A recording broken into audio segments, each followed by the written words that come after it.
Então, vamos lá. Boa tarde a todas e todos. A Yanitza, que está aqui com a gente. Hoje nós vamos falar sobre movimento de vanguarda surrealista, né? Já coloquei no compartilhamento a imagem, né, uma fotografia de 1930 de artistas surrealistas, né, que estão aí nessa imagem, Tristan Tzara, Paulo Eluard, André Breton. A gente vai ver alguma dessas pessoas hoje, o que elas pensavam, a obra que elas, né, produziram, Hans Arp, Salvador Dalí, Yves Tanguy, Max Ernst, que era um alemão, né, os outros ou são franceses ou estavam na França, René Crevel, e o Man Ray, que é um norte-americano, que vai para a França, conhece o Duchamp, volta para os Estados Unidos, é um fotógrafo. Mas vamos lá começar com esse tema, que é considerado, né, o surrealismo é considerado a última vanguarda do início do século XX, né, na Europa. E por que hoje a gente escolheu falar de surrealismo antes do dadaísmo, se o surrealismo, em tese, é a última, se muitos surrealistas, como a gente vai ver, vieram da vanguarda dadaísta, que nós vamos ver na próxima aula. Eu escolhi deixar o dadaísmo por último, porque o dadaísmo é o movimento que vai mais se aproximar da arte contemporânea, que é, né, dentro da periodicidade da história da arte, esse momento artístico, a partir de 1960, mais ou menos, em que a gente tem pop art, que a gente tem vários outros movimentos já contemporâneos, já não são chamados modernos, né? O surrealismo é cronologicamente o último, mas o dadaísmo talvez seja muito mais importante para a gênese, para o surgimento, o desdobramento, a continuação do que vem depois, que é o que nós conhecemos como arte contemporânea, a partir de 1960, né? Por isso eu deixei o dadaísmo por último, pela importância dele em relação aos diversos movimentos de arte contemporânea, como a pop art, por exemplo. E, como a gente sempre faz nas aulas, vamos entender o porquê do nome surrealismo e o que pretendia essa vanguarda artística do início do século XX na Europa. A ideia de surrealismo, ela foi apresentada no contexto de um fazer artístico, né, das produções artísticas, do escrever, né, pela primeira vez por um escritor e crítico de arte chamado Guillaume Apollinaire, né, que seria Guilherme Apolinário, se nós traduzíssemos o nome dele do francês com o qual ele ficou conhecido, Guillaume Apollinaire. Ele, na verdade, é italiano, mas ele foi naturalizado francês e o seu nome passou a ser chamado Apollinaire, né, como os franceses chamaram. Ele escreveu importantes manifestos. Esse escritor, esse crítico de arte, Apollinaire, ele participou da confecção do Manifesto Cubista, em 1913, do Manifesto Futurista, nós mencionamos na aula de futurismo, o Manifesto Técnico da Literatura Futurista, em 13, não, na verdade, da literatura nós não falamos de 3 das artes plásticas, mas houve um manifesto técnico da literatura futurista e o Apollinaire participou, ou seja, ele era um escritor da vanguarda, ele passou e apoiou diversos movimentos artísticos de vanguarda daquela época, cubismo, futurismo, e ele, fundamentalmente, defendia a superação do realismo. Isso nós estamos vendo há bastante tempo, ao longo de todas as vanguardas. A reprodução, a imitação do real não interessa mais nem a pintura, nem a literatura, enfim, a essas formas de produzir artístico. E o que o Apollinaire propõe com a palavra surrealismo? Ele propõe a superação do realismo. Vamos para além do realismo, né? E esse sentido, portanto, né, do surrealismo que Apollinaire fala, é de um estado, né, de fantasia supernaturalista, ou seja, sobrenaturalista, para além do que é natural, da realidade, né? Mas vamos entender por que ele propõe um estado de fantasia para além do real. A gente já sabe que há uma reação ao realismo de todas as vanguardas, né? Mas o que nesse nome surrealismo vai ser retido por André Breton, que é quem vai fazer o manifesto da vanguarda surrealista. O que a vanguarda surrealista tem de diferente das outras vanguardas que também são contra o naturalismo, né? O André Breton toma esse termo, né, que o Apollinaire, vamos dizer assim, criou, e traz para a vanguarda surrealista, nomeando a vanguarda surrealista, né, referindo-se a esse estado de fantasia sobrenaturalista, né, para além do natural. E aí, o termo fantasia vai ser chave para nós, para compreendermos o surrealismo. A ideia do inconsciente, do sonho, do que não é controlado pela razão, estará no centro das produções surrealistas, né? Vai ser o grande móvel de todas as produções surrealistas, perdão. Vocês lembram que nós, quando falamos de abstracionismo, nós falamos, perdão, de expressionismo do Kandinsky, por exemplo, a gente falava de um ambiente meditativo, onírico, de sonho, mas o sonho ele era um refúgio, era um lugar de refúgio daquela realidade. Os expressionistas alemães, lembram da escola A Ponte, de Brücke, eles eram mais intensos, dramáticos, emocionais, e o expressionismo da escola O Cavaleiro Azul era mais onírica no sentido de fuga daquele momento opressivo. Aqui, o onírico não é uma fuga para um outro lugar.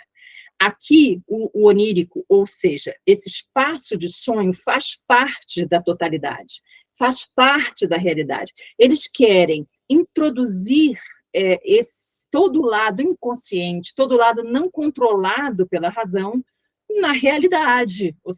Eles estão reagindo a um ultrarracionalismo da sociedade ocidental. Eles fazem uma crítica da racionalidade burguesa, né? É o que o surrealismo vai fazer. Então, eles vão, nas suas produções, em várias frentes artísticas, nas artes plásticas, na fotografia, na literatura, no cinema, eles vão romper com uma certa lógica associada ao real. A forma de afastamento do real, né? Por exemplo, nas artes plásticas e na literatura, vai além de não imitar o real, como as outras vanguardas fizeram. Vai na aposta de que o real que nós cremos, né, ele na verdade, é uma certa fantasia de que as coisas têm lógica, né? O que eles dizem sob influência das teorias freudianas, nessa época, né, essa vanguarda mais tardia, porque é a última vanguarda, como eu falei, ela vai ser declarada, né, um movimento existente com seus propósitos, em 1924. Lembram? As outras foram bem antes disso. E nessa época, o Freud tinha publicado, né, teorias, o seu livro A Interpretação dos Sonhos, estava muito lido, muito debatido, e ele mostrava, né, ou seja, o que o Freud, que era um neurologista, um psiquiatra, e que criou a psicanálise, estava mostrando que a razão ela não era a senhora da casa. Ele tem um texto que fala expressamente isso. Ou seja, o ser humano ele não é completamente guiável apenas pela razão. Há uma porção de nós que não é racional, que está no inconsciente, que nós não podemos controlar.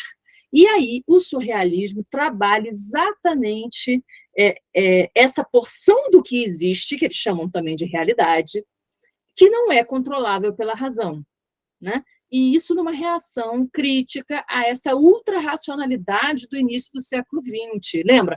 Aposta na tecnologia que a razão criou, né? As máquinas iriam levar a gente para um outro patamar, a biologia acredita que vai poder fazer experiências genéticas, enfim. Isso lá no iniciozinho do século XX, a gente vê até nos movimentos totalitários que vão começar, uma aspiração de que isso se realize, de que a razão leve a gente a outro patamar. E o surrealismo mostra que, quer dizer, pretende mostrar que o que a gente vê, que a gente acredita que tem muita lógica, na verdade, é só uma parte do que existe, porque existe uma parte de nós que é inconsciente e não tem lógica nenhuma. E isso é uma constatação a partir dos estudos de Freud. Quem foi, né, o autor do Manifesto Surrealista? Quem foi o autor do Manifesto Surrealista é André Breton. Ele está de gravata com listras transversais na foto. Esse rapaz de cabelo um pouco mais longo, né, na centro-esquerda da foto, ele foi um estudante de medicina, ele foi convocado na guerra e trabalhou numa entidade manicomial, né, num hospital para pessoas com problemas, né, psiquiátricos, e teve contato com a obra de Freud, e se encantou com essa coisa do inconsciente, da razão falha, da razão que não pode tudo, e faz o manifesto em 1924, da vanguarda surrealista, né? Ele diz que, na verdade, todos os surrealistas falam que o estado de inconsciência é só um estado. A gente tem o estado da vigília, que somos nós aqui conversando na aula, e o estado inconsciente, que acontece quando estamos dormindo, que acontece quando estamos sob efeito de alguma substância entorpecente, como o álcool, por exemplo, né? Então, eles propõem uma realidade mais alargada, mais completa, que contenha a razão e que contenha também a desrazão, o inconsciente, né? Aquilo que a razão não pode controlar, né? Vamos, então, dar uma olhada nesse manifesto do surrealismo do André Breton. Eu vou diminuir para vocês poderem ler o texto junto comigo. Deixa eu ver se vai ficar muito pequeno, ou se vou aumentar um pouquinho para vocês poderem ler. Eu peguei trechos desse manifesto, que é maior, é um texto relativamente grande, mas que são trechos que indicam os fundamentos do surrealismo, a influência de Freud, e vamos ler um pouquinho. O André Breton, então, que vai ser esse artista, ele escreve também, a gente vai ver um trecho de uma obra que ele fez e que é surrealista, né? Ele faz esse manifesto apresentando ao mundo essa vanguarda artística chamada surrealismo.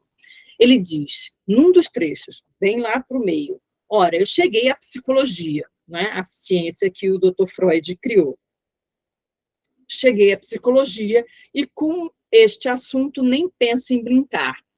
Mais adiante ele diz, ainda vivemos sob o império da lógica. Comecem a prestar atenção. Os surrealistas vão fazer nas suas obras um rompimento com a lógica da experiência do que a gente considera real. O que vem antes e o que vem depois. Objetos compatíveis com determinado ambiente e incompatíveis com outro, que para nós parece um absurdo. Eles vão trabalhar com o que é absurdo, né? Com um desmonte de uma lógica que a gente tem na nossa vida diária. Então, ele diz, ainda vivemos sob o império da lógica, eis aí, bem entendido, onde eu queria chegar.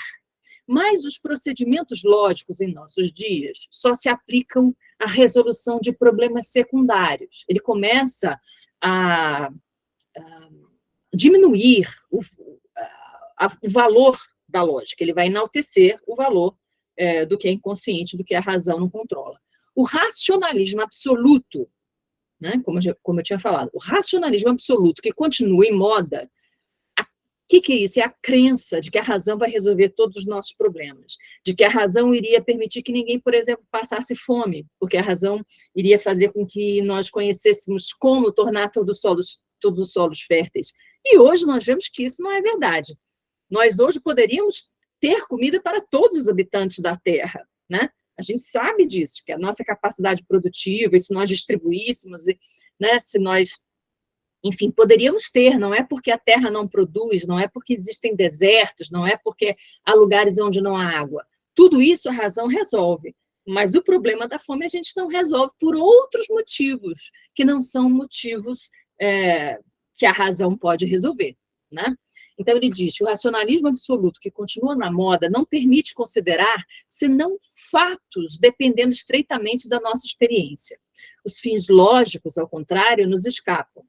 Inútil acrescentar que à própria experiência foram impostos limites. Ela circula num gradeado onde é cada vez mais difícil fazê-la sair. Ela se apoia também na utilidade imediata e é guardada pelo bom senso. A pretexto de civilização e de progresso, conseguisse banir do espírito tudo que se pode taxar, com ou sem razão de superstição, de quimera, a prescrever todo modo de busca de verdade não conforme o senso comum. Ao que parece, foi um puro acaso que recentemente trouxe à luz uma parte do mundo intelectual, ao meu ver, a mais importante da qual se afetava não querer saber. Agradeça-se isso às descobertas de Freud. Vou fazer uma tradução aqui do que foi falado, né? Ele está chamando a atenção para o que Freud descobriu, ou seja, para as impotências da razão. O que a razão não capta, o que está no inconsciente que a razão não capta, por que adotamos determinados comportamentos, mesmo que a razão diga que devemos adotar outros, e a gente não consegue agir diferente. Então, ele diz, olha, o Freud trouxe uma luz, né? Só com muita fé poderíamos nos contentar, só com muita fé, poderiam nos contestar o direito de empregar a palavra surrealismo no sentido muito particular em que o entendemos. Pois está claro que antes de nós, esta palavra não obteve êxito. Defino-a, pois, uma vez por todas. O que ele quer dizer é, a palavra surrealismo até existia antes de nós surrealistas, mas agora nós vamos dar um sentido específico, né, que é um sentido de sucesso, exitoso, ele diz, né? Ele faz um verbete de dicionário. Ele escreve surrealismo, substantivo masculino, automatismo psíquico. Quando se fala em automatismo psíquico, se fala num ato reflexo, não controlado pela razão. Quando nós martelamos a ponta do nosso joelho, quando estamos sentados, o joelho, a perna faz assim. Esse é um ato reflexo, não é controlado pela nossa razão. Mesmo que a gente olhe para o joelho e pense, não vou esticar a perna, eu não vou esticar a perna. Se o médico martelar um músculozinho, um pedacinho do joelho específico, nós vamos elevar a perna. Esse é um ato reflexo, é um automatismo. Então, ele fala o automatismo psíquico, ou seja, todos os espaços de pensamento e de ação que não são controlados pela razão. O surrealismo é um automatismo psíquico puro, pelo qual se propõe exprimir, seja verbalmente, seja por escrito, seja de qualquer outra maneira, o funcionamento real do pensamento. Ditado do pensamento, a ausência de todo o controle exercido pela razão, fora de toda a preocupação estética e moral. É esse espaço do pensamento onde não há a tua razão, onde não há o medo de estar fazendo certo ou errado, e, portanto, não há uma preocupação moral, né, de estar fazendo certo ou errado, devido ou indevido, sem uma preocupação estética de estar fazendo algo que é belo ou que não é belo, é o espontâneo, né, que vem desse psiquismo humano, que vem de modo automático. Né? E aí ele bota no verbete, enciclopédia, filosofia. o surrealismo repousa sobre a crença na realidade superior de certas formas de associações desprezadas antes dele. Ou seja, determinadas associações de ideias que eram desprezadas pela razão, porque não tinham o menor sentido, eram consideradas absurdas, e Freud trabalha com isso. Freud vai usar uma forma na psicanálise, uma forma de procedimento médico da psicanálise, né? Falo médico porque, na época, ele era um médico, acreditava que o que ele fazia, sem dúvida, era ciência, ele era cientificista, ele era do início do século. Mas ele começa a dar valor à associação de ideias que parecem absurdas, porque ali pode haver um significado de alguma coisa para aquela pessoa, né? De algum trauma sofrido que a tenha feito retomar determinados comportamentos que a razão não permitiria que ela tivesse, mas ela continua tendo, enfim. Ele, então, fala que essas associações, essas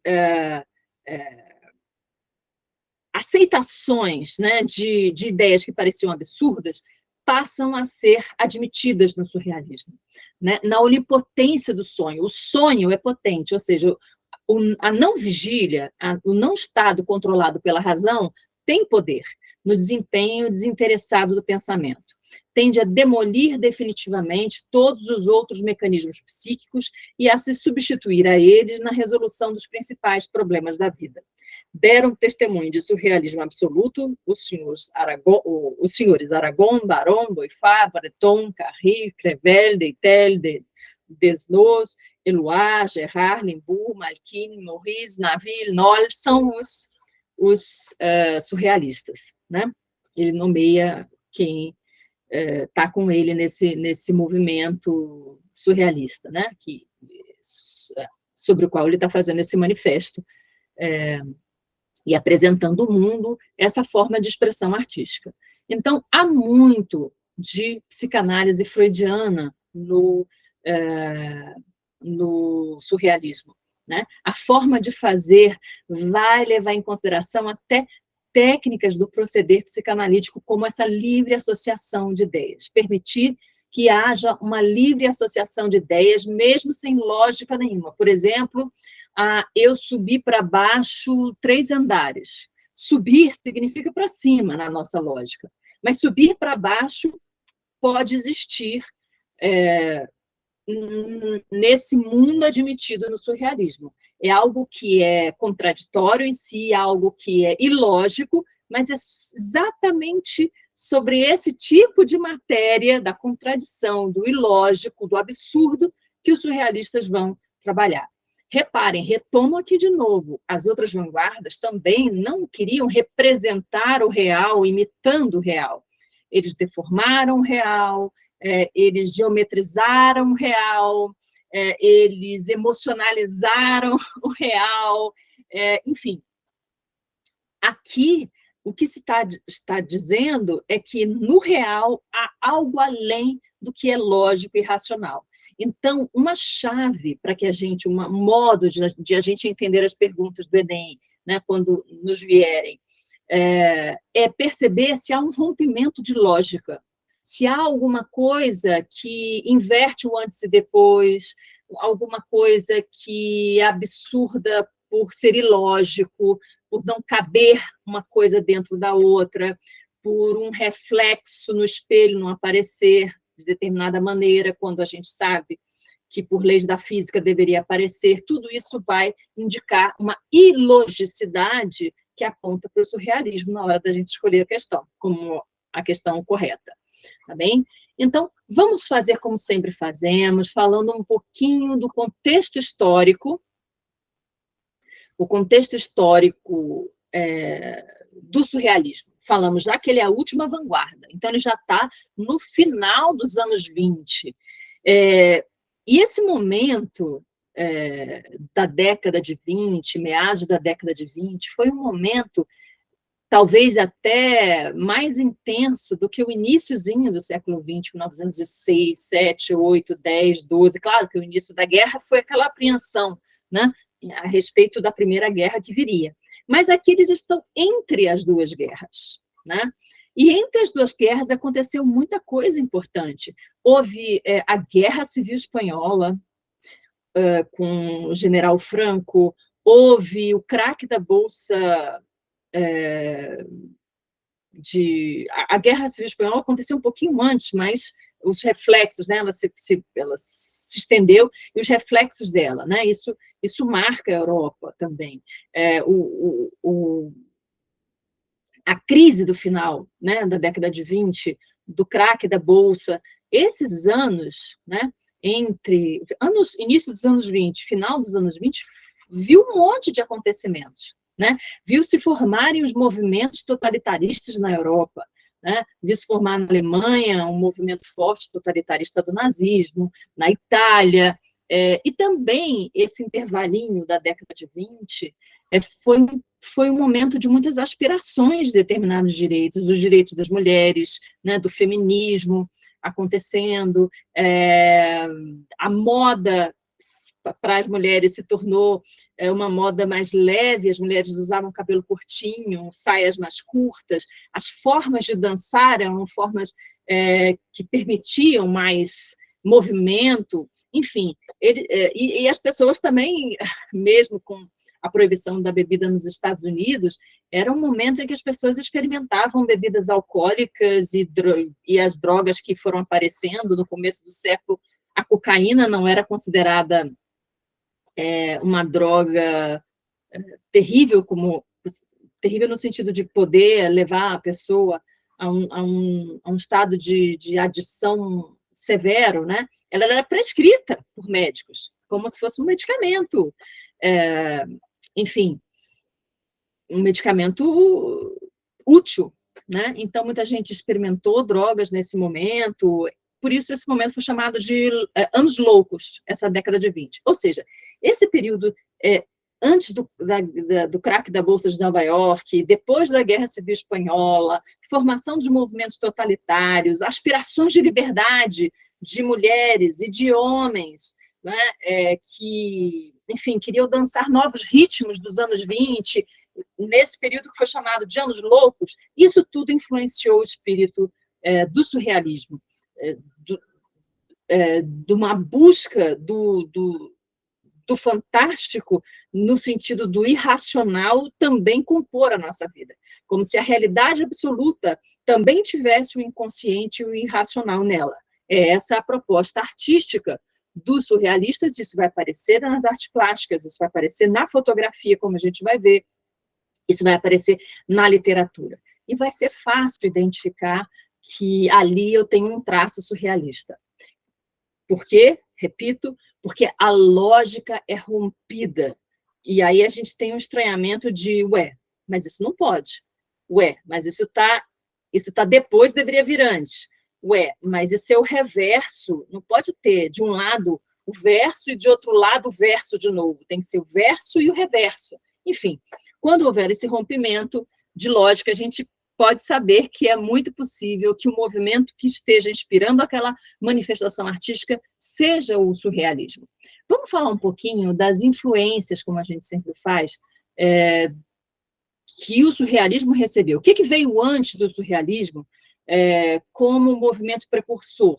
O que ajudou o surrealismo a aparecer como uma manifestação artística, né? E com essa questão da psicanálise, dos símbolos e dos sonhos, evidentemente, o simbolismo na literatura foi uma forte influência para os surrealistas, né? Mas há um pintor que é considerado precursor, já vou colocar a obra dele aqui, há um pintor que é considerado precursor do surrealismo, ele não é considerado um surrealista, ele veio antes, né? Mas ele abre espaço para uma estética surrealista do absurdo, do estranho, do ilógico, enfim, e do onírico nesse sentido da falta de lógica. Quando eu falar de onírico, que diz respeito ao sonho, eu sempre vou, quando estiver falando de surrealismo, o sonho e o surrealismo, eu vou estar falando da ilogicidade. Muitas vezes a gente sonha com coisas boas, e o nosso sonho tem muita lógica, tem começo, meio e fim, a gente acorda feliz, ou a gente tem um pesadelo, mas com muita lógica, né? Aconteceu isso no sonho, aí eu levei uma facada no sonho, e aí eu consegui ir para o hospital, pronto, acordei, né? Esses sonhos que eu relatei agora têm lógica. Mas quando a gente fala do onírico no surrealismo, a gente vai falar daqueles outros sonhos que a gente tem que não se explicam logicamente, né? Por exemplo, no sonho eu levava um tiro, eu morria, mas aí eu levantava e vivia de novo. E aí eu entrava num lugar que era minha casa, mas na segunda porta eu estava no hospital. Mas como você estava no hospital se você estava dentro da sua casa? Ou seja, essa lógica, né, do terceiro excluído, por exemplo, se é uma coisa, ou pode ser essa coisa, ou o reverso dela. Não pode ser uma terceira coisa que não seja o contrário dela, né? Tudo isso é o que está contido no onírico surrealista, no sonho surrealista que vai ser representado nas artes plásticas, na literatura, na fotografia e na literatura. E esse artista que eu estou mostrando para vocês, que é um italiano, que é o Giorgio de Chirico, ele foi um precursor, né? Ele fazia uma pintura chamada metafísica. Ele foi o precursor, perdão, do surrealismo.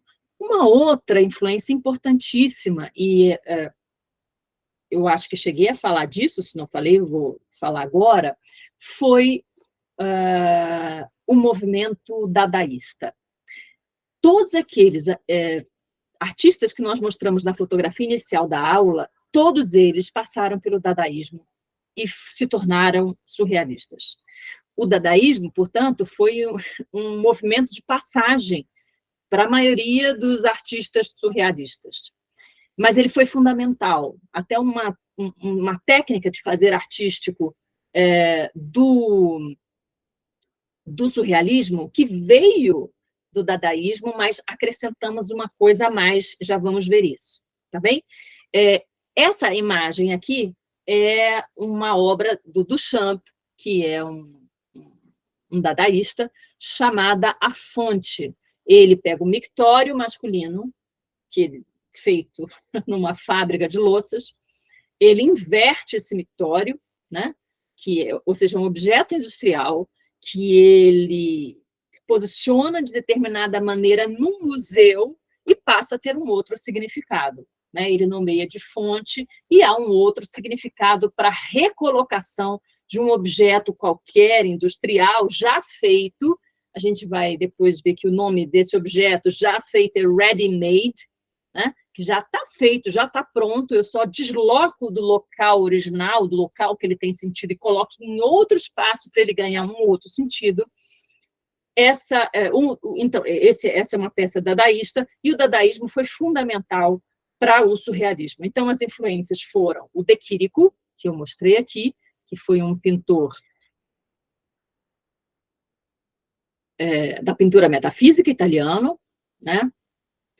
E o dadaísmo, eu trouxe uma obra para vocês verem a mais importante obra do dadaísmo, né? Então, o dadaísmo, a gente vai ver na próxima aula, ele vai dessacralizar, né? Ele vai dessacralizar a arte, a obra de arte, né? Tem um espírito irreverente, mas ele vai ser fundamental para a arte contemporânea. Por isso, nós estamos deixando esse movimento por último, né? Bom, agora, então, nós podemos falar, como sempre fazemos, das características do surrealismo. Essas características que nós temos que compreender, ver como elas se aplicam nas imagens. Eu vou fazer isso. Olha, aqui tem essa técnica, aqui essa característica, reparem, para quando nós nos depararmos com a obra na prova, a gente conseguir identificar uma dessas características, né?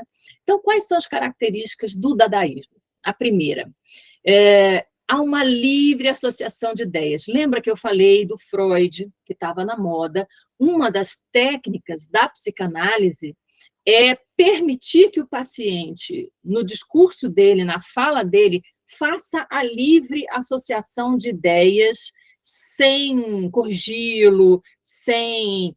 Então, se ele gagueja na psicanálise, esse gaguejar tem um significado. Se ele troca a palavra, né, aí depois fala, opa, desculpa, não é isso que eu queria dizer, era outra coisa. Ele disse aquela primeira coisa, essa livre associação de ideias que parece lógica, tem um sentido que merece atenção na psicanálise, eles vão fazer a mesma coisa aqui. Uma livre associação de ideias, né, que a gente vai ver que não terão sentido, né, quebrarão a lógica, sem observância da lógica adotada na experiência comum, a que chamamos realidade, né, que a gente chama de realidade, aquilo que é lógico, né, o sol está no céu, isso é lógico para nós, né, o mar não está no céu, isso é lógico para nós, né? Eles vão quebrar essa lógica, né? Isso por influência das teorias da psicanálise de Freud, a livre associação de ideias. Segunda característica, o automatismo psíquico, que o André Breton expressamente mencionou no manifesto, né, que ele escreveu. Então, no automatismo, ou seja, esse ato que não tem controle da razão, que é um ato reflexo, lembra que nós falamos do joelho, quando é batido e a perna sobe? Esse automatismo, só que não é físico, né? É psíquico, né? Essa espontaneidade de sair de nós ideias e falas e coisas e pensamentos sem o controle da ação, né? Num experimentalismo, numa espontaneidade, inicialmente entre os surrealistas é aplicado à escrita. O André Breton vai ser um escritor, né? Ele é um médico, ele estudou medicina, mas ele vai escrever, nós vamos ver um trecho de um livro surrealista dele, né? De uma produção textual surrealista dele. Inicialmente foi aplicado à escrita e depois ao desenho, enfim, às artes plásticas, com a criação de cenas irreais. Irreais por quê, entre aspas? Porque o real não comporta falta de lógica, né? Como eu disse, a gente não pode imaginar uma montanha feita de água que permaneça na mesma forma, sem a água descer por força da gravidade, né? E tudo isso, do surrealismo, é possível, né? Então, a criação de cenas irreais, né? Porque rompem com a lógica, a partir de traços livres, sem finalidade e sem lógica, né? Essa parte dos traços livres, às vezes, eles começam um desenho sem nenhuma intenção ou finalidade, e a partir daquilo, eles deixam o desenho levá-los para onde o desenho quiser, e aí eles criam imagens que são ilógicas em si mesmas. Terceira característica, produção artística que valoriza o processo imaginativo e o inconsciente e que pode ocorrer entre o sonho e a vigília sob efeito do álcool e alucinógenos, como eu havia falado, né? Eles valorizam esse momento sem controle da ação, eles valorizam esse momento em que a gente não está em vigília, acreditando que a razão ela vai se retrair e outros processos inconscientes que devem ser valorizados vão emergir, vão aparecer, né? Nesse manifesto do André Breton, tem uma passagem interessantíssima que ele fala do filósofo Kant quando fala das mulheres, né? E liga um pouco a imaginação às mulheres. Né? E isso é verdadeiro, em várias passagens o Kant vê as mulheres de uma forma mais depreciativa, seja nos textos filosóficos mesmo, sejam em outros que são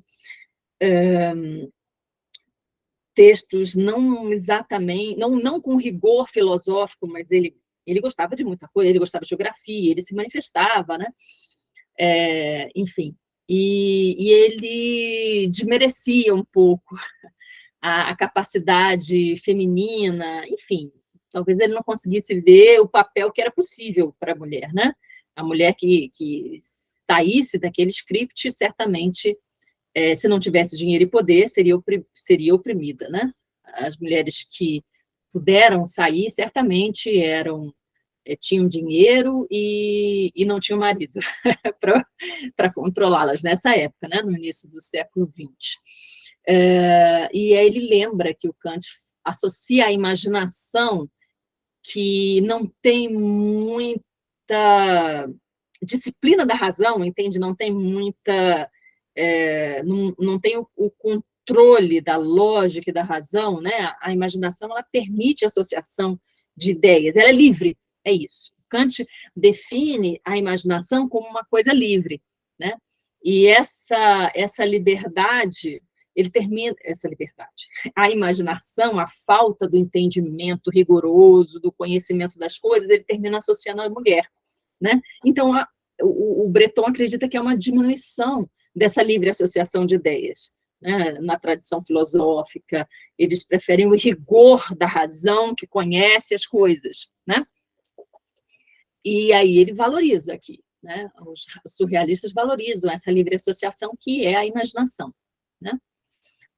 A produção artística, o processo criativo, parte do acaso, parte de um início sem propósito, sem planejamento, do acaso, a partir de formas que não têm sentido, obtidas da decalcomania. Decalcomania é um processo de fazer um decalque, né?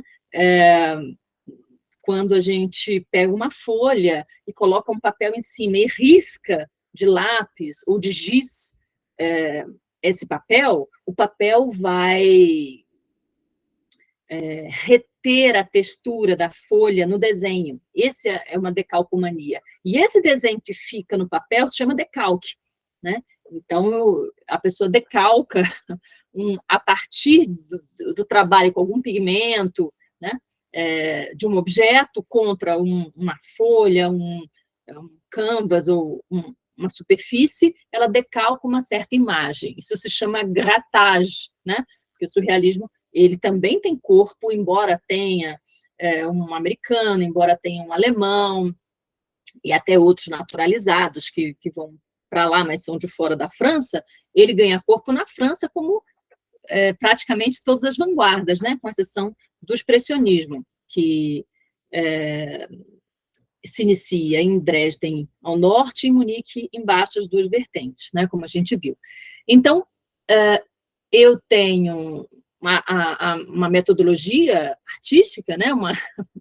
Uma forma de fazer artística que é a decalcomania, que chama grattage, que eles usam, né, bastante. Eu vou dar um exemplo aqui, vou mostrar isso aqui, foi feito com decalcomania, e as técnicas de fricção, que é frottage, de friccionar determinados materiais para ali também ficar um certo desenho, e a partir desse desenho, a minha livre associação de ideias, fazer esse desenho virar alguma outra coisa não controlada pela minha razão, sem projeto, sem... né? Uma próxima característica é a composição em grupo. Eles fazem composições em grupo, ou seja, eles fazem um jogo coletivo de criação, chamado cadáver esquisito, cadavre exquise em francês, cadáver esquisito.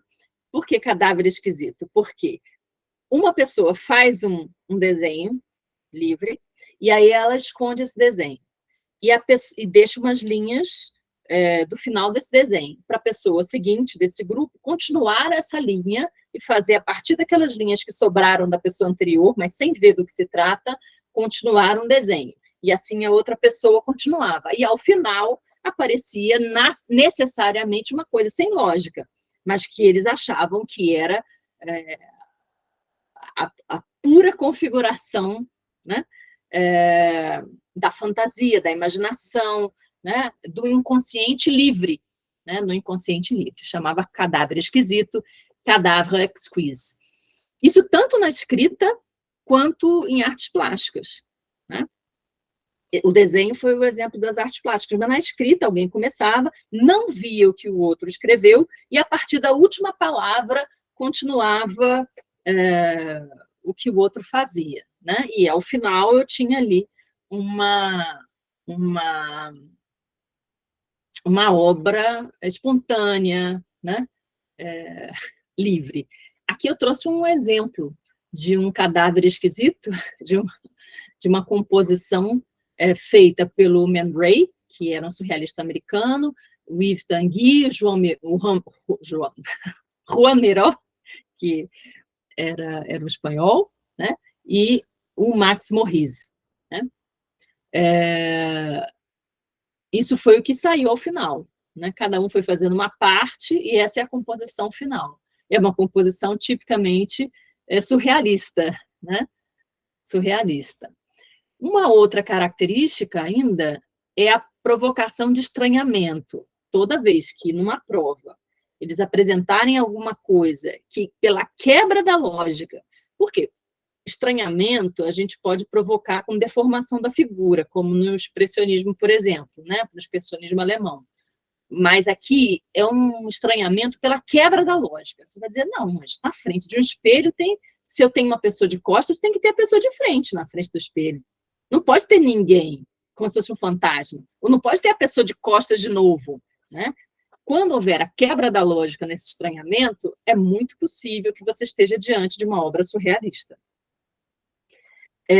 Então, a mistura de objetos causando estranheza e materiais, que na realidade não se misturam, são um exemplo desse estranhamento que o surrealista provoca. Eles continuaram, lembra que eu falei que eles são muito devedores do dadaísmo, na verdade eles saíram do dadaísmo e com determinados princípios dadaístas também os transformaram em princípios surrealistas, mas eles pegaram técnicas de fazer artístico, né, modos de fazer artístico, e levaram para o surrealismo, por exemplo. Eles continuaram a usar a técnica dadaísta do objeto encontrado, que era o objet trouvé, né, com os ready-mades. Nós falamos aqui de ready-mades, que era aquele caso do mictório, que foi virado de ponta cabeça e virou uma fonte para o Duchamp, né, colocada em outro espaço, ganhou um outro significado, colocada no museu, né, e são os ready-made. Eles eram objetos do cotidiano que foram retirados do seu contexto e finalidades iniciais, ganhando, então, um novo significado. Mas os surrealistas, eles acrescentaram ao objeto encontrado, né, o toque do absurdo, do improvável e do bizarro. A gente vai ver aqui agora o exemplo disso, que é a obra chamada Objeto, O Café da Manhã em Pele, de 1936, de Meret Oppenheim, desculpa, com M no final, Oppenheim, que é essa xícara peluda, com uma colher de pelos. Ou seja, há um estranhamento no campo da lógica. Por quê? Porque todo mundo imagina que dentro de uma xícara, que sobre uma colher e sobre um pires, caem líquidos. E como o líquido vai não ser absorvido por pelos, causa um estranhamento, né? Você diz, meu Deus, mas não pode estar aí. O pelo tem que estar em outro ambiente, senão é ilógico. Este é o típico estranhamento com o uso de materiais, né, que o surrealismo faz. Uma outra característica é a técnica da decalcomania, a gente mencionou antes, né, o que seria, né, que se chama grattage, né, com o uso de uma tinta ou outro material pigmentante, pressionado por um objeto que tem alguma textura, imprime-se uma forma que é deixada por essa compressão numa superfície, né, no papel. Se a gente pegar uma folha em branco, colocá-la em cima de uma folha de árvore e colocar uma caneta riscando, a forma da folha vai aparecer por decalque, né, decalcomania, né, será um decalque, por decalcomania, que é a gratagem. Isso era muito feito também nas experiências iniciais surrealistas, como a gente vai ver nesse exemplo aqui, ó. Essa imagem, feita pelo alemão Max Ernst, eu vou aumentar para vocês poderem ver melhor, foi feita a partir de uma decalcomania, é um decalque, que apareceu determinada figura no decalque, e ele, a partir dessa figura, livremente fez essas outras imagens. É uma obra de uma série que se chama Os Bárbaros, né? São vários quadros semelhantes que ele fez com essa técnica, e aí ele nomeou de Os Bárbaros. É uma obra de 1937. Agora vamos começar a falar dos principais artistas plásticos da vanguarda surrealista. Não vamos falar de todos nas nossas aulas, a gente escolhe alguns mais importantes, que geralmente são os referidos em provas, né, os mais representativos, às vezes até mais representativos por uma certa obra que teve uma importância maior, até no movimento ele, na época, não foi nem tão importante, mas depois se redescobriu aquela obra dele, ou ele fez uma obra icônica e por isso ele é muito importante. Vamos começar pelo André Masson, que é esse senhor da foto, e eu trago uma única obra para a gente ver como é que se fazia, como é que acontecia o automatismo psíquico. Essa obra que eu estou mostrando para vocês, deixa eu ver se eu tiro isso aqui. Pronto, para não ficar em cima o nome. Essa obra que eu mostro para vocês se chama Automatismo Psíquico, que foi mencionada pelo André Breton, lembra no manifesto, que é uma das características que é essa espontaneidade, a falta de controle racional sobre o pensamento, sobre o psíquico humano. E aqui o que aconteceu? Ele fez aleatoriamente um desenho, né, em português se fala garatuja, que é um desenho sem propósito, um desenho sem ordem, sem finalidade. Ele fez um primeiro. A partir desse primeiro desenho, sem qualquer propósito, finalidade, né, ou racionalidade, ele começou a descobrir formas nele, e foi até tem um rosto, ele percebeu que ali ele via um rosto, e foi permitindo que fluísse o que ele via, e fez essa obra em 1924, que é o ano do Manifesto Surrealista. Ele fez essa obra Automatismo Psíquico. Como ela é muito emblemática desse modo de fazer surrealista, eu trouxe para vocês. Não sei se vocês conseguem ver, vou tentar mostrar. À esquerda tem um rosto de perfil, que parece um rosto de criança com narizinho, e aí ele continuou um desenho que ele fez aleatoriamente e encontrou novas figuras. Essa, então, uma obra importante do André Masson. Vamos agora ver o Max Ernst, que é o alemão, esse aqui. E vamos ver um exemplo daquele modo de fazer surrealista que se chama frottage. Frottage de fricção. Em espanhol, se fala frotar também, né, de fazer fricção. Em português, a gente não tem o uso dessa palavra, frotar. Existe flotar, que é de flutuar, mas frotar a gente não encontra. Mas o significado é esse de fricção. Ele fez uma fricção, esse artista Max Ernst, sobre uma folha de papel, né, com materiais embaixo, e ele obteve essa forma, que é uma forma, se vocês observarem, é de um peixe com o olho e o bico de uma ave, é um peixe voador, e ele fez esses losangos embaixo, insinuando um mar, né? Então, é um peixe que voa, tem o rosto de uma ave, e voa parecendo um zeppelin, né? Ou seja, aqui o traço da irracionalidade, nessa técnica feita a partir da fricção de um material numa folha e com algum material pigmentante, que pode ser carvão, pode ser lápis, pode ser tinta, enfim. O nome dessa obra, desculpe, é O Fugitivo, né? É até sugestivo, né? Porque está fugindo pelo ar. E é um momento pesado, né? Entre guerras, né? Teve um monte de conflitos naquele momento. Né? O Fugitivo é o nome dessa obra. Próxima obra que nós vamos ver, não consegui uma imagem tão clara, mas chama-se O Triunfo do Surrealismo, ou O Anjo da Casa. Né? Também aparecem como se fossem monstros, né? Produção de uma imaginação, e a outra obra importante dele é essa aqui, A Europa Depois da Chuva. Também tem um traço bem surrealista, aparecendo uns corais de mar que estão sobre a terra, né? E geralmente isso não está sobre a terra, está embaixo do mar. Pessoas ali com cores diferentes de pessoas. Essa é a Europa depois da chuva de 42. Então, essas são obras de Max Ernst. E agora vamos falar de Juan Miró, né? E vamos falar dessa fase surrealista dele, né? Há obras dele que parecem muito abstracionistas, mas quando eu tiver uma figura, como a gente está vendo aqui, né? A gente vê aqui um violão, né?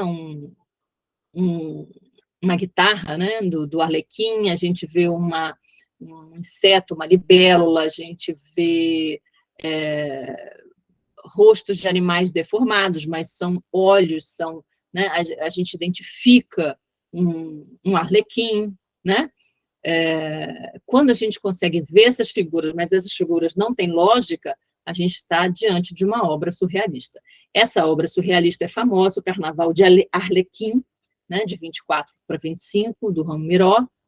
Outra obra do Miró surrealista é essa, O Nascimento do Mundo.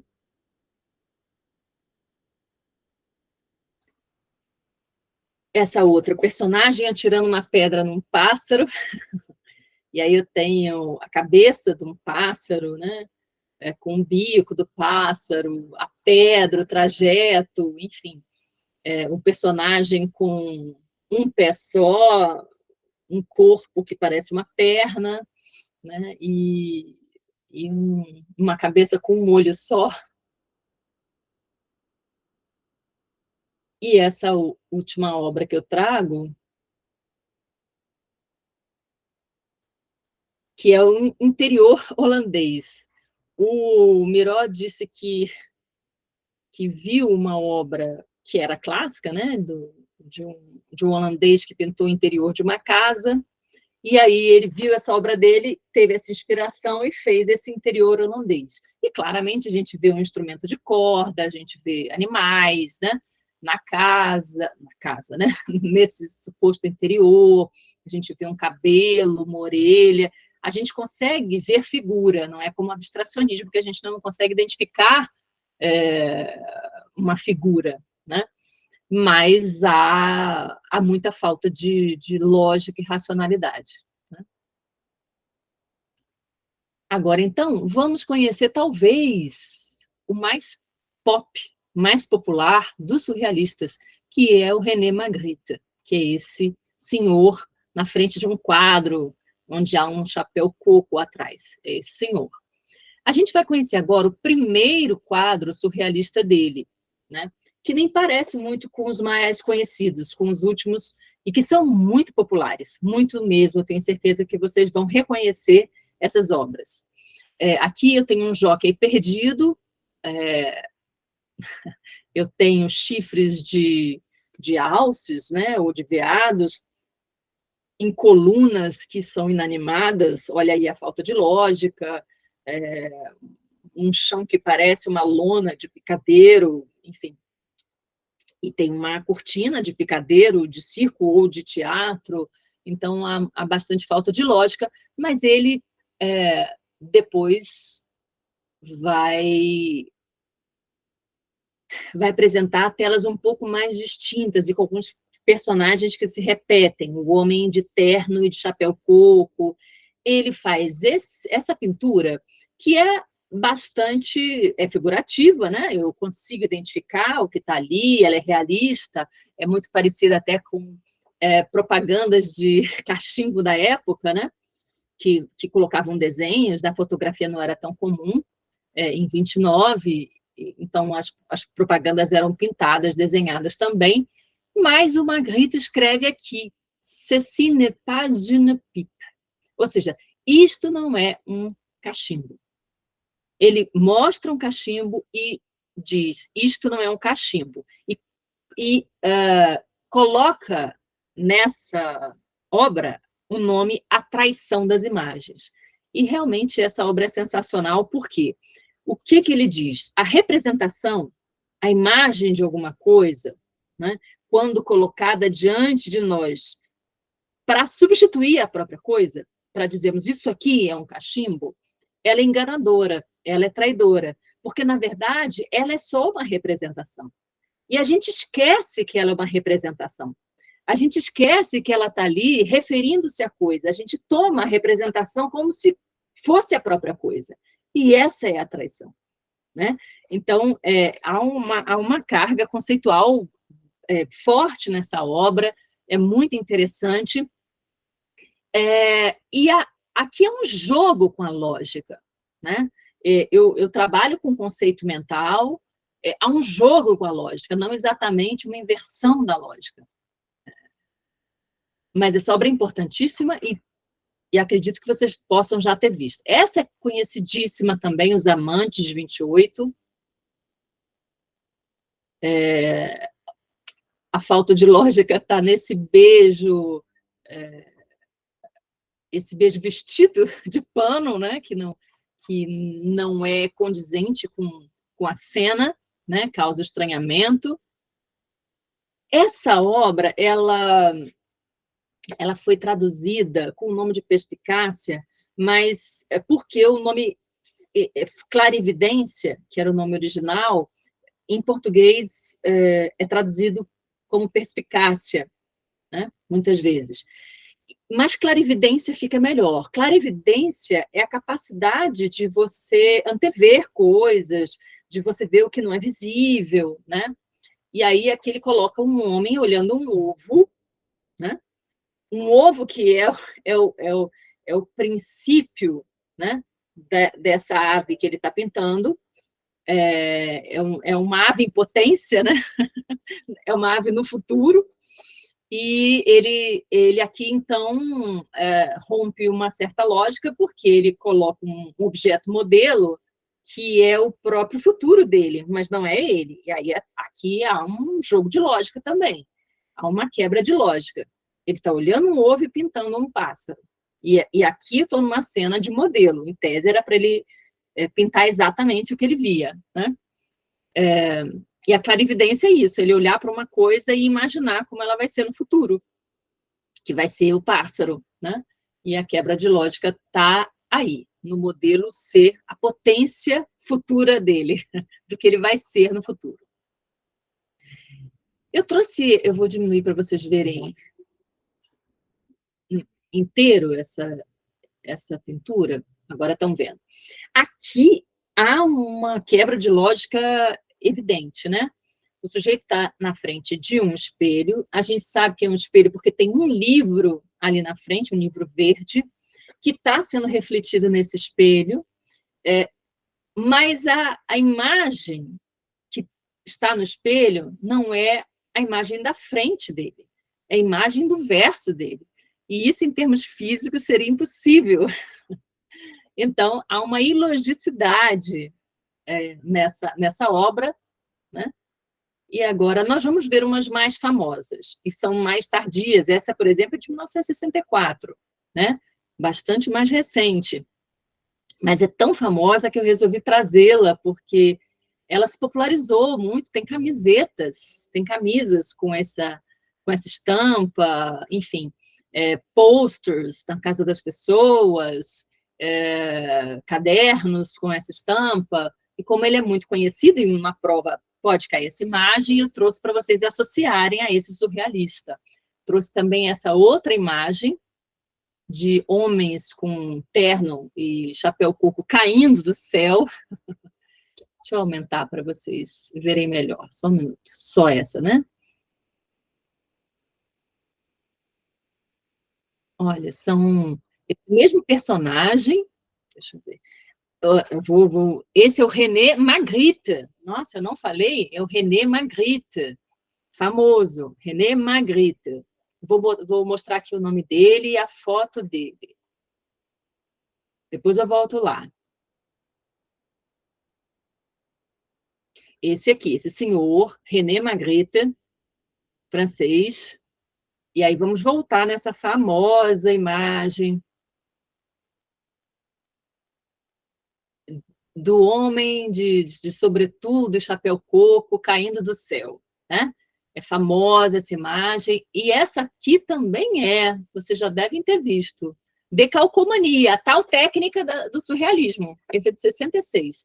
O que ele fez? É que ele decalcou a pessoa. Ele decalcou na imagem, como se ele já tivesse pintado. Ele retira essa camada de pintura, e aí a quebra da lógica é que, retirando essa camada de pintura, o que deveria estar pintado atrás, que é o mar, aparece. Ele faz uma decalcomania de 1966, é mais tardia, mas é famosa também, aparece muito em vestibulares. Hoje eu acho que tem uma questão com essa imagem, vamos vê-la no final. E talvez o mais conhecido surrealista, Salvador Dalí, esse senhor, né, com esse mustache, esse bigode estranho, né? Ele foi daquele grupo da foto, depois ele apoiou na Guerra Civil o Franco, o generalíssimo Franco, né? E aí, engraçado, gracioso, Eunice. E aí o André Breton rompeu com ele, alguns surrealistas romperam com ele, porque ele apoiou a ditadura franquista, que foi apoiada efetivamente pelos nazistas antes da guerra mesmo, né? Lembra que nós vimos na aula do cubismo que o quadro Guernica retratava a destruição de um ataque aéreo numa cidade que não era fronte de guerra, num local onde tinha cidadãos na sua vida normal e causou uma morte terrível. Era um dos primeiros ataques a cidades povoadas, matando as pessoas mesmo, antes da Segunda Guerra, porque a Primeira Guerra foi guerra de fronte. Não sei se eu cheguei a falar isso em alguma aula. Na Primeira Guerra, os soldados iam para a trincheira, lutavam, né, ficavam na trincheira, avançavam, mas não havia uma guerra total, como houve na Segunda Guerra, com a destruição de cidades e monumentos e museus, hospitais, igrejas, né? Enfim, e depois até as regras sobre guerras se desenvolveram muitíssimo, né? A partir da Primeira Guerra e da Segunda Guerra, então, né? As leis que tratam, na verdade, as convenções internacionais, que depois, dentro dos países, se tornam leis, né? Quando são aceitas essas convenções internacionais sobre direitos humanos, decorrem das barbaridades que aconteceram na Primeira e na Segunda Guerra. Mas a Segunda Guerra foi uma guerra sobre cidades, com bombardeios, né? E isso aconteceu em Guernica antes da Segunda Guerra. Os alemães estavam com essa novidade boa para eles, né? E aí eles fizeram essa tragédia em Guernica. Enfim, por isso ele apoiou, né, o Franco, que foi apoiado pelos nazistas, mas ele é conhecido por uma obra enorme, que é a obra surrealista, né? A gente tem artistas assim, né, e até pensadores que apoiaram o nazismo, como Heidegger, né, como Carl Schmitt também, apoiaram o nazismo, e tem uma obra consistente, ou seja, respeitável, tem argumentos, enfim, você pode não concordar, mas é um trabalho sólido e qualificado. Vamos, então, conhecer a primeira obra, não a primeira cronologicamente, a primeira que eu escolhi, é de 31, é uma obra muito conhecida, com relógios derretendo, né?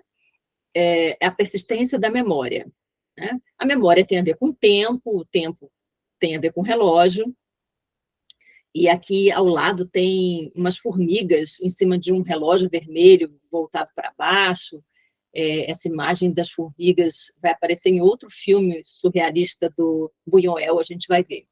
Enfim, esses símbolos são muito trabalhados pelos surrealistas, né? Uma simbologia. Essa obra também é muito conhecida, essas muletas são conhecidas na obra do Dalí. Aqui eu tenho o espectro do sex appeal. E aqui eu tenho essa obra também, muito famosa, chamada O Sono, de Salvador Dalí, né? Com esses amparos, esses suportes que parecem muletas, né? Ele usou muito isso na sua obra. Vamos ver um pouco da fotografia do Man Ray, que estava naquela foto dos vários surrealistas, ele é muito importante, é esse americano, norte-americano, fotógrafo, que fotografou a namorada dele, francesa, e colocou essa marca do violino, né, no corpo dela. Né? Então, ele misturou duas linguagens aqui, e nessa obra, o violino d'Angres. Né? Na literatura, o surrealismo também foi muito importante. Vamos falar do André Breton, que foi quem fez o manifesto, foi importantíssimo, né, para o movimento. Eu vou pegar um trecho de uma coleção de textos chamado Campos Magnéticos, que ele publicou em maio de 1920, e ele escreveu com Philippe Soupault. Foi uma das primeiras aplicações do processo criativo da escrita automática. Lembra o psiquismo automático, que é por meio do livre fluxo do inconsciente, né, também conhecido como automatismo psíquico na escrita. O Breton considerou essa obra como a primeira obra surrealista na literatura, né? Na literatura. Vou ler aqui junto com vocês.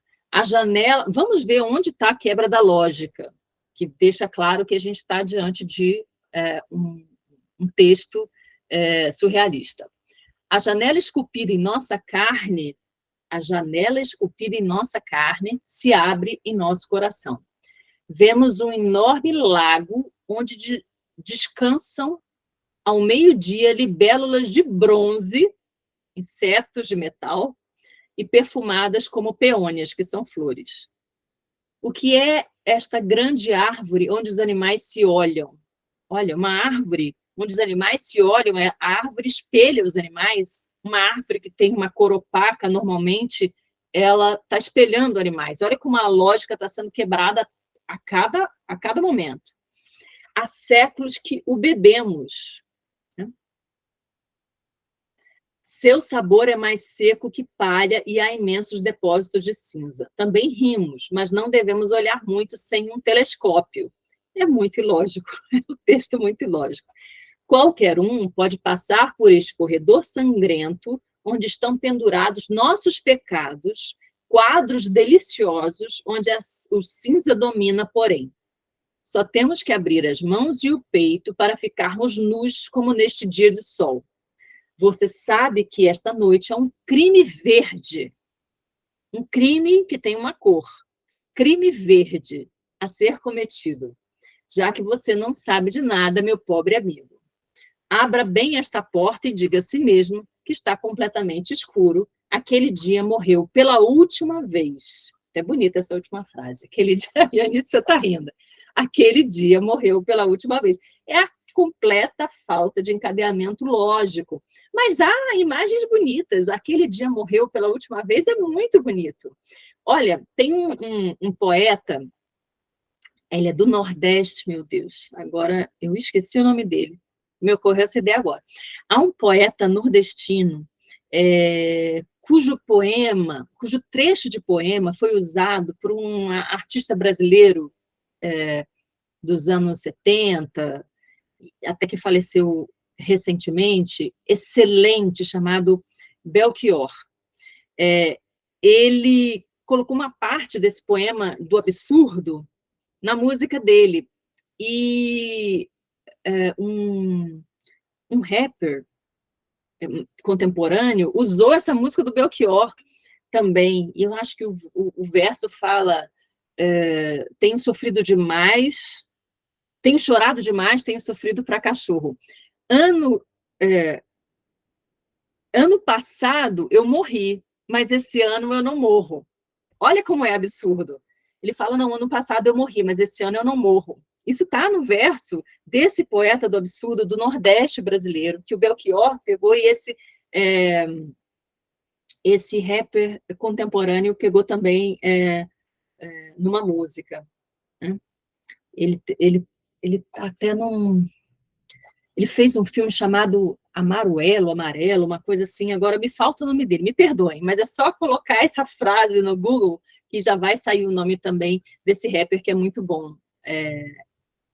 Meu Deus. Ai, eu vou buscar para vocês já saberem agora.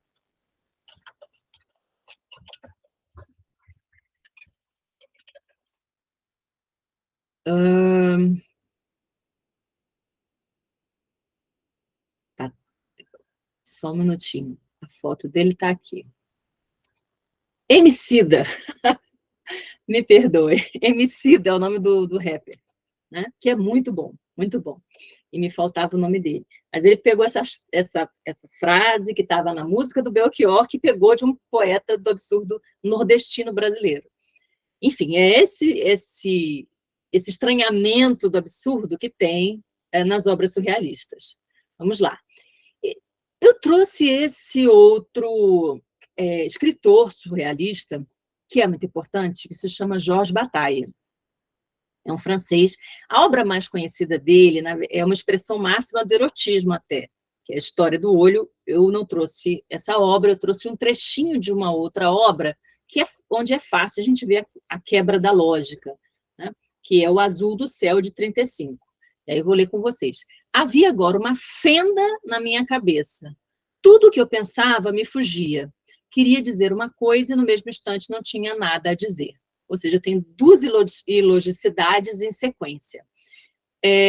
Essa primeira frase até lembra falas de pessoas que por uma razão ou outra, têm algum transtorno, por exemplo.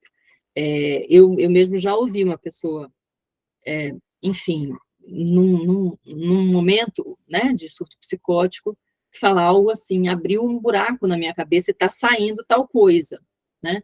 E isso só é falado porque nesse momento de desarranjo, desse momento delicado da pessoa que tem um problema mental, não há nenhuma organização da razão. E aí o fluxo sai, né? O que sai assim, sem ordem e sem lógica. E era o que os surrealistas queriam buscar, né? A potência desse inconsciente puro, né? A gente não pode dizer que o que a pessoa está falando vem do inconsciente puro, porque, enfim, essa é uma teoria freudiana, enfim. E isso faz muito tempo, a neurociência hoje avança, e a psiquiatria também, né, estudando esses fenômenos de desordem mental, mas é uma frase que poderia ter saído de um momento de desordem mental, né, dada a ilogicidade, a espontaneidade, né, e um traço que lembra o inconsciente. E eu lembrei disso porque já presenciei isso uma vez. Uma coisa semelhante. No cinema, o surrealismo também se manifestou, e eu vou trazer apenas um diretor e uma obra, né? O Luiz Buñuel, é esse aqui, ele fez um filme surrealista que chocou a França, e que se chama O Cão Andaluz, de 28, eu trouxe aqui uma foto, né? Com o nome do filme, e esse filme, ele surge da mistura de sonhos do Buñuel, que é esse diretor, com o Salvador Dalí. Os dois tiveram esses sonhos, e eles misturam esses sonhos, não tem uma narrativa cronológica, lógica, histórica, nada disso. Não tem sequência que possa ter sentido, e eu tenho cenas muito simbólicas e absurdas, né? E causou um grande alvoroço. Eu vou trazer fotos aqui para vocês verem. Parece um burro morto em cima de um piano. Olha as formigas que eu falei que tinha lá na foto do Dalí, naquele relógio com formigas, uma mão com muitas formigas, são cenas do filme. Essa pessoa andando nessa situação, parecendo um transe. E para quem quiser, depois eu vou deixar o material, quem quiser ver esse filme no YouTube, ele é livre, tá nesse link que eu vou deixar. Vamos, então, falar da influência do surrealismo no Brasil. A gente sempre fala isso, né? Fala no final da aula, vai se aproximando, a gente vai falando de como essa vanguarda influenciou artistas brasileiros, porque essa questão aparece muitas vezes em vestibulares, no Enem, etc.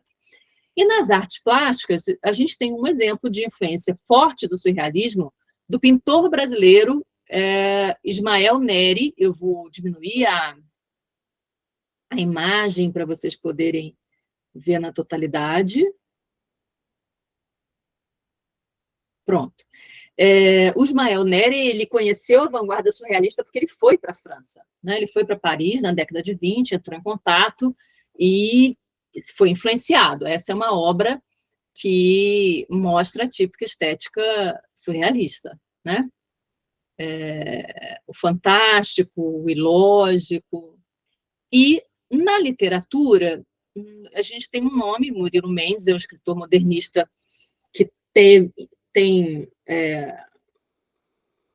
traços expressivos da influência, né, surrealista no seu processo criativo. Ele teve contato com o surrealismo por meio do pintor, né, do Ismael Neri, que foi para a França. Aí, vamos, então, ler um trecho não, na verdade, uma composição, né, uma composição textual do Murilo Mendes, que tem um nome Estudo número 6. Tua cabeça é uma dália gigante que se desfolha nos meus braços. Nas tuas unhas se escondem algas vermelhas. E da árvore das tuas pestanas... Então, aqui a gente já tem imagem dos cílios da pessoa sendo árvores, né? Isso já tem uma ilogicidade.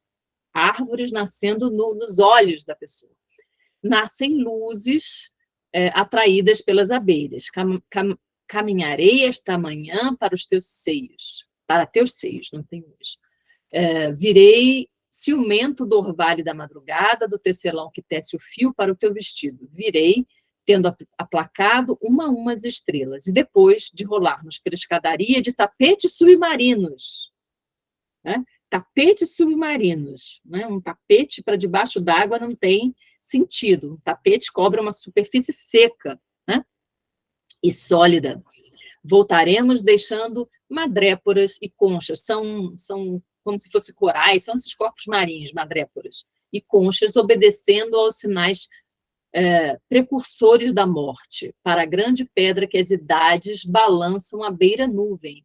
As idades balançam pedras, à beira-nuvem, à beira-mar existe, a beira-nuvem foi uma novidade que ele criou, que é ilógica, que tem um traço surrealista. Então, aqui tem bastante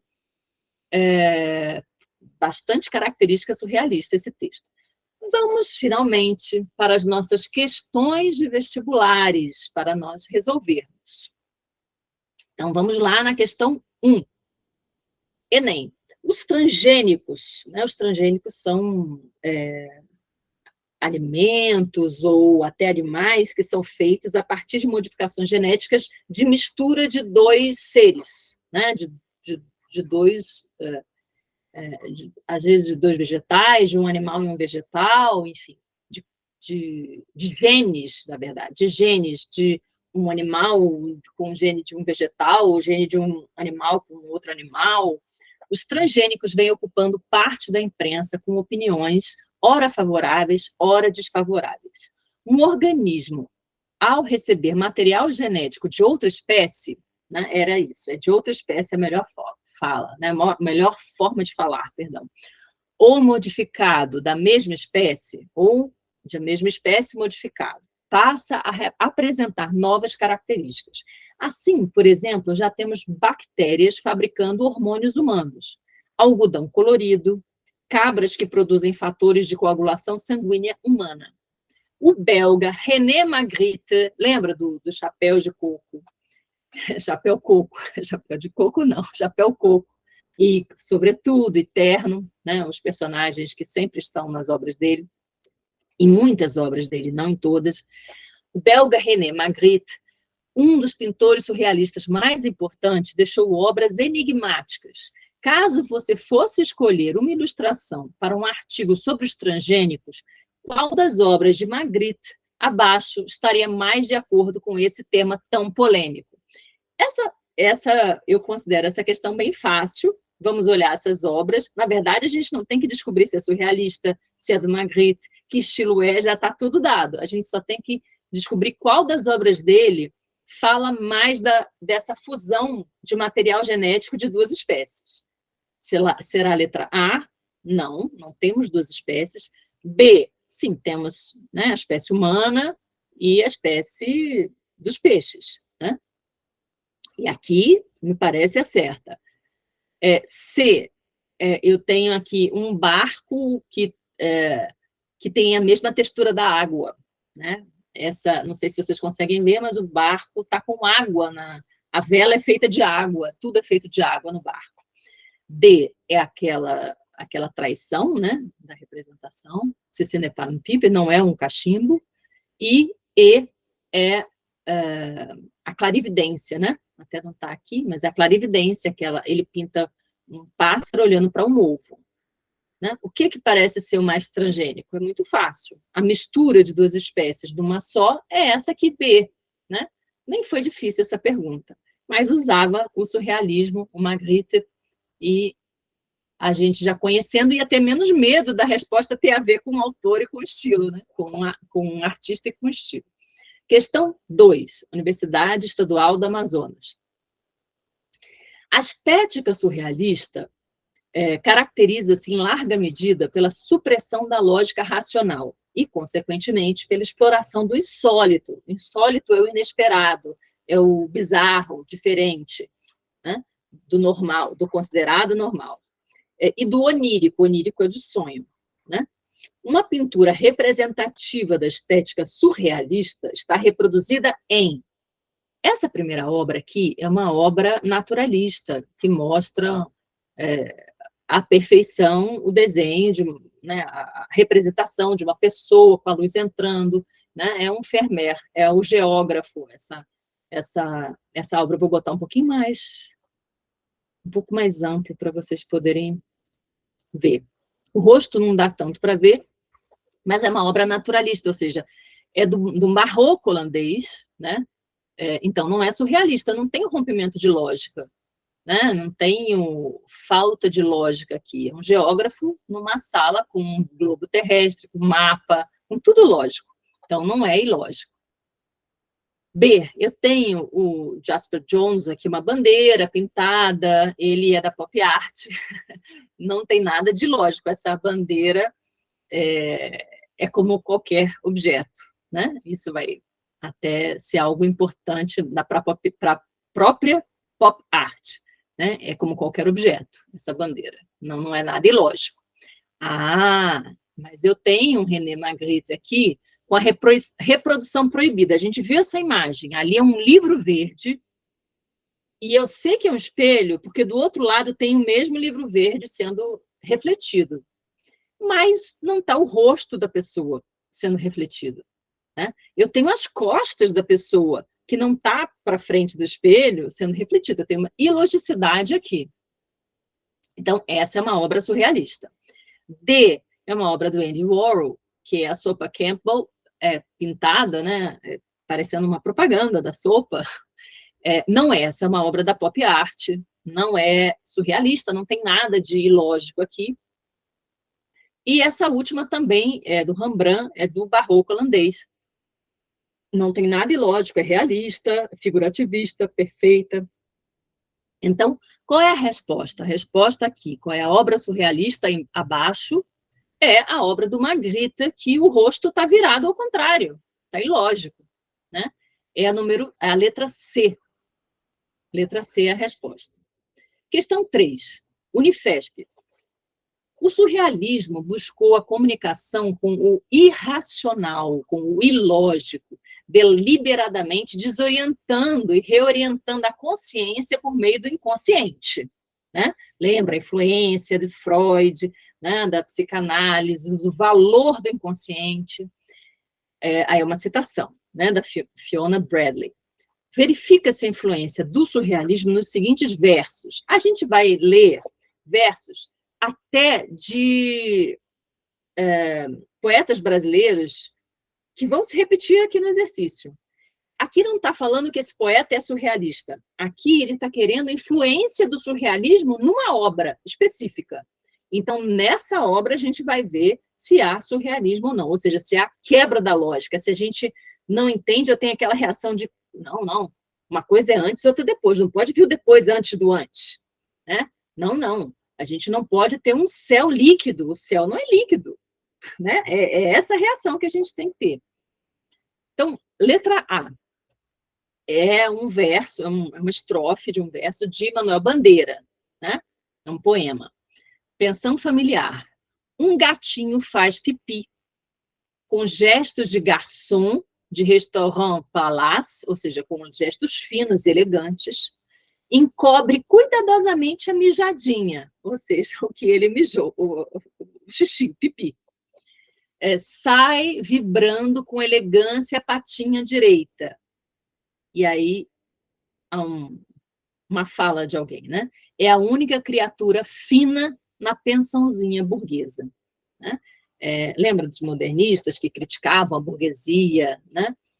A burguesia brasileira, a forma quadrada, medíocre da burguesia brasileira colonizada, né? Que sempre imaginava que as formas de agir corretas eram as francesas na época, né? Aqui ele fala garçom de restaurant palace, né? Então, há esse provincianismo, no caso de São Paulo, do brasileiro que imitava o europeu, né? Essa é uma crítica modernista brasileira, mas não tem quebra da lógica. A gente entende tudo, né? Não há nada que diga, não, mas espera aí, né? Tem uma coisa invertida aqui, que não pode ser. B, vamos lá. A igreja era grande e pobre, os altares humildes, havia poucas flores, eram flores de horta. Horta é jardim, tá? Nós, comumente hoje, falamos de horta como lugar onde se produzem folhas e legumes, né? Verduras. Mas há um conceito mais antigo e menos usado de horta como um jardim. Horto, né, é uma palavra do português que designa um jardim. Horto florestal é um jardim de floresta, né? Então, há horto florestal em várias cidades brasileiras e o horto tem ligação, né, com horta. Há passagens, né, católicos falam isso, né, no Brasil. Jesus no horto, né, que é Jesus no jardim. Não é esse horto e horta podem ser jardins, tá? Então, eram flores de horta, sob a luz fraca, na sombra esculpida. Quais as imagens e quais os fiéis ficávamos? Né? Também não é muito claro, mas vamos ver se tem algum mais ilógico que esse, né? Sombra esculpida já é uma coisa um pouco ilógica, mas vamos ver se tem algo mais ilógico que esse. Nunca me esquecerei, letra C, nunca me esquecerei desse acontecimento na vida das minhas retinas tão fatigadas. Nunca me esquecerei que no meio do caminho tinha uma pedra no meio do caminho. No meio do caminho tinha uma pedra. Não há nada aqui de ilógico, né? E é o mesmo poeta que fez o verso anterior, na Evocação Mariana. D. E nas bicicletas, que eram poemas, chegavam meus amigos alucinados, sentados em desordem aparente, ei-los a engolir regularmente seus relógios. Então, eu tenho imagem de alguém engolindo habitualmente os seus relógios, enquanto o hierofante armado cavaleiro movia inutilmente o seu braço. Eu tenho uma quebra de lógica forte aqui, engolir regularmente os seus relógios. É do João Cabral de Melo Neto, um poeta nordestino brasileiro, chama Dentro da Perda da Memória. E letra E, desde que estou retirando, eu vou explicar, essa é uma palavra que tem um sentido no Brasil bem específico, não sei se em espanhol, talvez a Anitza possa dizer, se tem esse sentido também. Nós falamos de migrantes de uma região inóspita, ou pobre, ou seca, né, aqui no Brasil, nós chamamos, na verdade, os migrantes do Nordeste brasileiro, da seca, que vêm para o Sudeste à procura de uma vida melhor, de retirantes, porque eles se retiram desse lugar. Então, no passado, chamava-se muito os nordestinos que vinham para o Sul e Sudeste de retirantes, porque eles retiravam-se do Nordeste para buscarem uma vida melhor no Sul e Sudeste.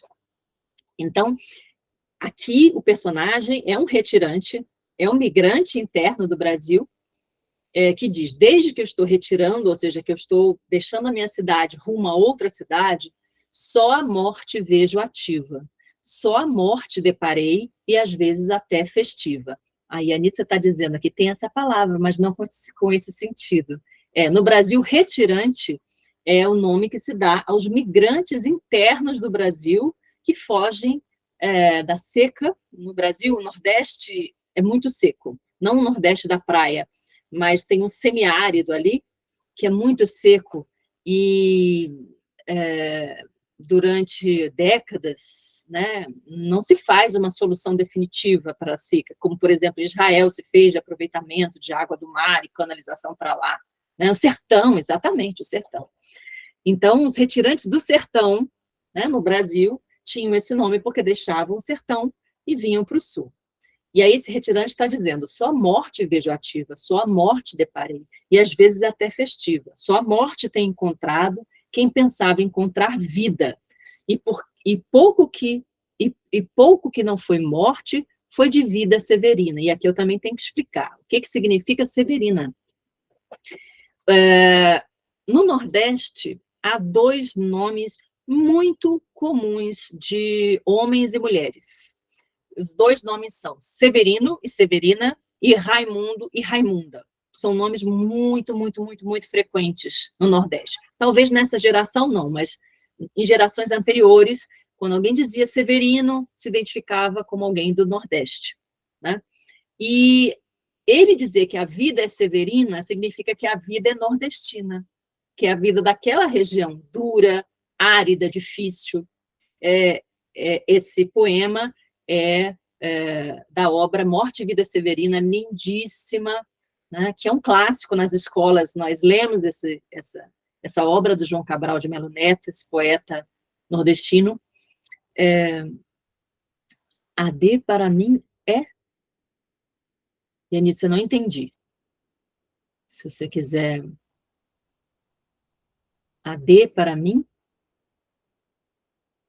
A resposta... ótimo! Já está se antecipando. A Yanitza está dizendo aqui, a resposta é D, correta, Yanitza. Por quê? Engolir regularmente relógios é um bizarro, algo ilógico que tem traços de surrealismo. Você está certa. A resposta é D. Muito bem. Vamos para a próxima questão 4. Enem 2010. Todas as manhãs, quando acordo, experimento um prazer supremo, o de ser Salvador Dalí. Essa é a frase, né? Esse foi tirado de um livro, mas provavelmente uma citação dele. Ele era muito autorreferente também, e muito narcísico. Assim escreveu o pintor dos relógios moles, aqueles que derretem, que a gente viu, das girafas em chama, em 1931. Esse artista excêntrico, ele é excêntrico, lembra do bigode que você achou gracioso? Esse artista excêntrico deu apoio ao general Franco, eu falei isso em aula, durante a Guerra Civil Espanhola, e por esse motivo foi afastado do movimento surrealista pelo seu líder, André Breton. André Breton, né, francês. Dessa forma, Dalí criou seu próprio estilo, baseado na interpretação dos sonhos e dos estudos de Sigmund Freud, né, que ele era alemão, denominado método de interpretação paranoico. Aqui eu vou fazer uma consideração. No início do século, o nome paranoia era muito associado a qualquer enfermidade de ordem mental, qualquer desordem mental. Vocês lembram quando, na aula de semana de 22, eu disse que o Monteiro Lobato, aquele escritor brasileiro e crítico também, escreveu no jornal O Estado de São Paulo uma crítica demolidora contra a Anita Malfatti, porque ela fez uma exposição quando voltou da Europa, e ela tinha traços expressionistas, lembra? Ela foi influenciada pelo cubismo também, pelo fauvismo, e ele falou que, ele perguntou, né, paranoia ou mistificação? Paranoia no sentido de doença mental. Então, ele denominou o método, o Dalí, denominou o método dele de confecção, né, de produção artística, de método de interpretação paranoico, no sentido dessa desordem mental, né, que ele achava positivo, que muitos, exatamente, que muitos artistas concordavam que esse método do livre fluxo do inconsciente era o que permitia uma obra acontecer nesse movimento, nessa vanguarda. Esse método era constituído por textos visuais que demonstram imagens. Aí vamos agora ver. Do fantástico, impregnado pelo civismo pelo governo espanhol, em que a busca pela emoção e dramaticidade desenvolveram um estilo incomparável, do fantástico, sim, mas impregnado do civismo do governo espanhol, o governo espanhol fez uma guerra, né? Não havia civismo no sentido da lei civil se sobrepor à guerra, né? Não havia civismo do governo espanhol. O governo espanhol era uma ditadura violenta que usou a guerra para ascender ao poder. Então, aqui já está errado o civismo. Em busca pela emoção e dramaticidade. Qual foi a vanguarda que buscava a expressão da emoção, do drama, da coisa intensa, deformava as figuras, fazia caricaturas? O expressionismo alemão. Lembram disso? A ponte, o movimento A Ponte. Então, não é o estilo do Dalí. B, a está errada. B.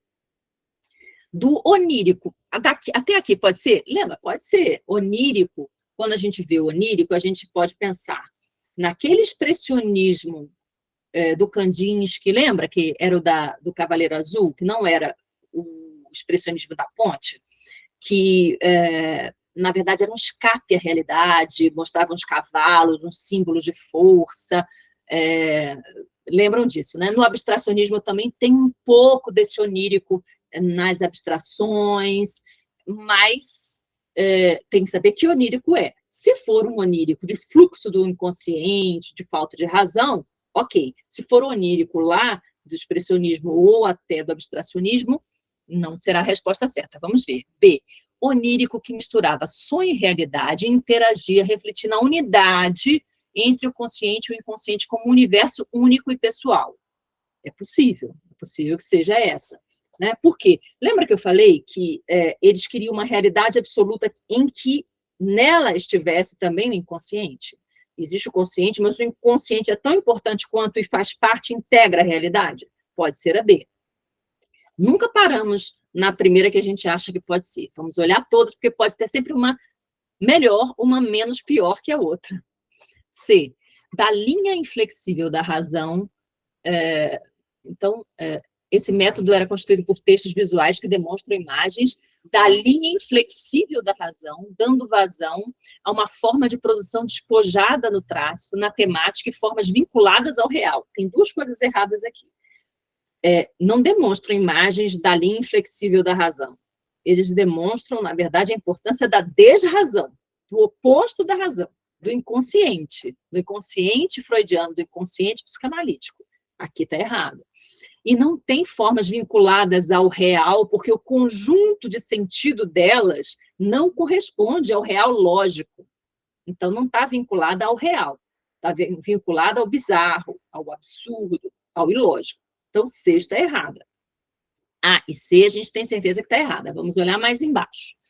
Do reflexo que, apesar do termo paranoico, possui sobriedade e elegância divinda de uma temática de cores discretas e desenhos precisos. Essa aqui está errada, não diz coisa com coisa. Né? Os textos visuais demonstram imagens do reflexo, apesar do termo paranoico, possui sobriedade e elegância, advinda de uma temática de cores discretas e desenhos precisos, nada disso tem a ver com surrealismo, sobriedade, primeiro, que é o contrário da sobriedade. Eles buscavam estados de falta de sobriedade, buscavam estados de embriaguez, de alucinação, né? D. Então, a D está errada. A E, vamos olhar aqui a E. Subir um pouquinho para a gente ver melhor.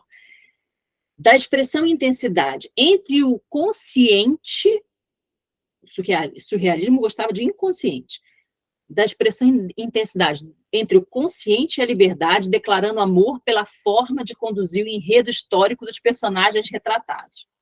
Consciente não é o que eles buscavam, então está errado isso aqui. Intensidade do consciente, não, intensidade do inconsciente. Então aqui já está errado. Declarando o amor pela forma de conduzir o enredo histórico dos personagens. Não tem história. O enredo é ilógico, não tem enredo. É ilógico. Então a E está errada. A correta, por eliminação, será a B, né? Será a B, que é o do onírico, que misturava sonho e realidade, interagia refletindo a unidade entre o consciente e o inconsciente como universo único e pessoal. E aí chegamos ao final dos nossos exercícios. Espero que todos tenham acompanhado, né, que tenham gostado de conhecer essa vanguarda. Se tiverem alguma dúvida, mandem lá no nosso fórum de dúvidas e avisem no grupo de disciplina para eu olhar lá e te responder o mais rápido possível, tá bem? E agora nós vamos nos encontrar apenas no dia 24 de junho, com a nossa última aula desse semestre, que será o dadaísmo, que será, né, vamos dizer, um precursor da arte contemporânea que a gente vê nos museus contemporâneos, enfim, que vai ser também bem interessante. Espero que todos tenham um ótimo fim de semana, e a Nitza também, né, que ficou na aula e respondeu corretamente os exercícios. Então, espero que todos tenham um ótimo fim de semana e até a próxima aula. Viu? Tudo de bom para vocês, e eu me despeço aqui para a gravação.